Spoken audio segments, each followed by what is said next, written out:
ઓલપાડ તાલુકાનું દેલાડ ગામ કે જ્યાં દાંડી કૂચ યાત્રા સમયે ગાંધીજીએ 2 રાત્રિ રોકાણ કરવા સાથે વિવિધ કાર્યક્રમો અહીં યોજાયા હતા. આ ગામનું વર્ષો જૂનું 6.5 વીઘા જમીનમાં પથરાયેલું તળાવમાં વરસાદી પાણીનો સંગ્રહ કરી આખું વર્ષ ખેતરોમાં સિંચાઈ સાથે પશુઓને પીવા માટે કામે લેવાતું આવ્યું છે. ત્યારે ખેડૂતો અને પશુપાલકો માટે આશીર્વાદ સમાન તળાવનું નવીનીકરણની કામગીરી દેલાડ ગ્રામ પંચાયતે ઉપાડી હતી.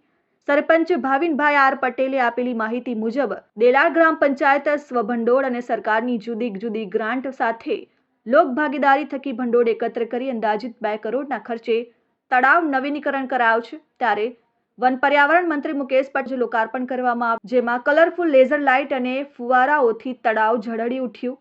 તળાવની ફરતે લેઝર લાઇટો સાથે તળાવમાં રંગબેરંગી પાણીના ફુવારા અને બાળકો માટે રમતગમતના સાધનો, ગામના યુવાનો માટે કસરતના સાધનો અને વડીલો માટે આરામ કુટીર. આટલું જ નહીં પણ ગાંધી પ્રતિમા અને દાંડી યાત્રા કૂચની ગાંધીજી સાથેના યાદગાર સ્મરણોની છબીઓ મૂકવામાં આવી. મંત્રી મુકેશ પટેલે જણાવ્યું કે મોદી સરકાર પર્યાવરણ સંરક્ષણ તથા સુગમ માનવ જીવનના સમાંતર વિકાસ માટે કટિબદ્ધ છે. સાથે સાથે આ સુંદર તળાવના નિર્ણયથી દેલાડ વિસ્તારની પ્રાથમિક સુંદરતામાં વધારો થયો છે તેમજ જળ સંરક્ષણના હેતુને પ્રોત્સાહન મળ્યું છે.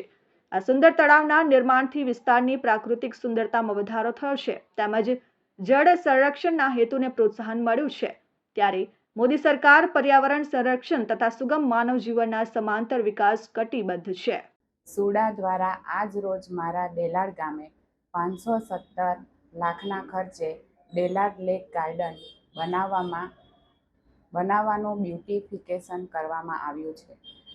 વરસાદનું પાણી જે ખાડીમાં વહી જતું હતું તે હવે ગામમાં પાઇપલાઇન દ્વારા સીધું આ તળાવમાં જશે. તળાવની અંદર વોટર હાર્વેસ્ટિંગ સિસ્ટમ બનાવી પાણીમાં નીચા સ્તરને ઊંચા લાવવામાં મદદ કરશે. આજે મંત્રી શ્રી મુકેશભાઈ પટેલ સાહેબ દ્વારા આજે જેનું લોકાર્પણ કરવામાં આવ્યું છે. ઓલપાડ તાલુકાના દેલાડ ગામની અંદર 515 લાખ રૂપિયાના ખર્ચે આ તળાવ ડેવલપમેન્ટ કરીને આપ્યું છે. ત્યારે ખૂબ સરસ મજાનું તળાવ અહીંયા બનાવ્યું છે. પરંતુ આ તળાવની એક વિશેષતા એ છે, સમગ્ર દેલાડ ગામનું પાણી આજુબાજુનો વિસ્તાર ઇન્ડસ્ટ્રી વિસ્તાર આવેલો હોય, પાણીના તળ ખૂબ જ નીચે ગયા. આ તળાવની અંદર વોટર હાર્વેસ્ટિંગ સિસ્ટમ પણ લગાવવામાં આવી છે. સમગ્ર આ દેલાડ ગામની સીમનું પાણી, આજુબાજુનું તમામ પાણી આ તળાવની અંદર આવે છે અને ભૂગર્ભમાં જાય છે. લગભગ ગત વર્ષે અમે શરૂઆત કરી હતી. પહેલાં 2 રેઇન વોટર હાર્વેસ્ટિંગનું કામ 2 જ પોઈન્ટ અહીંયા બનાવ્યા હતા. ત્યારબાદ સરપંચી અને તમામ લોકોએ ઇન્ડસ્ટ્રીઝને વિનંતી કરીને 128 જેટલા વોટર રેઇન હાર્વેસ્ટિંગના કામ કરીને જે વોટરનું જે TDS 1200 TDS હતું એ TDS 750 પર લાવ્યા. ત્યારબાદ આ તળાવની અંદર વોટર રેઇન હાર્વેસ્ટિંગની સિસ્ટમ બેસાડવામાં આવી.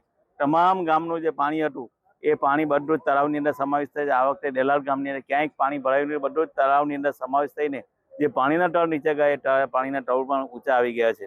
અમે અત્યારે જે સરપંચ છે ને તેમને વિનંતી કરી છે કે આ ચોમાસું પૂરું થાય ત્યારબાદ ફરી એકવાર તમે ટેસ્ટ કરાવો. જે 1200 રૂપિયાથી 750 પર TDS આવ્યા છે એ TDS લગભગ હવે 400 ની નીચે આવી જશે. Bureau report, RN news, Olpad.